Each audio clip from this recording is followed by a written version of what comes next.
فيروز لأجلك يا مدينة الصلاة. هذا قبل عام 2000.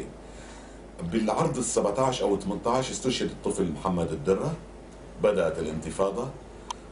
85% من المطربين العرب غنوا للقدس وغنوا للانتفاضة، لأنه الفنانين العرب اللهم صل على سيدنا محمد هي عبارة عن موضة. نعم. راح نركب الموجة أو نركب الموضة. اليوم الموضة انتفاضة بنغني للانتفاضة، اليوم الموضة للرئيس بنغني للرئيس، اليوم موضة للزعيم بنغني للزعيم.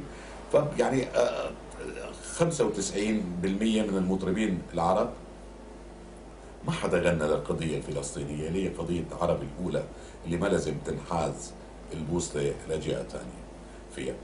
من بعد ال2000 طبعا بال2000 حضر بشار الأسد العرض، اجتمع معي مرة ومرتين وثلاثة وأربعة، طبعا مو بتوجيه مباشر ولكن بتوجيه غير مباشر بالحرف الواحد.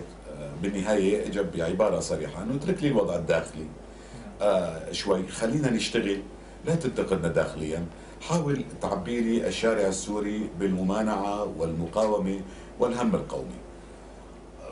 وكانت الأحداث عم بتساعدنا في هذا الشيء. 2003 الغزو الأمريكي للعراق، 2004 وفاة ياسر عرفات، 2005 مقتل الحريري، 2006 حرب تموز، 2008 حرب غزة. فحتى 2008 اشتغلت أنا طاب الموت يا عرب، ليلة سقوط بغداد، عفوا أمريكا، عربي وشوية كرامة، بأكمل لا تدخل إلى الوضع الداخلي السوري.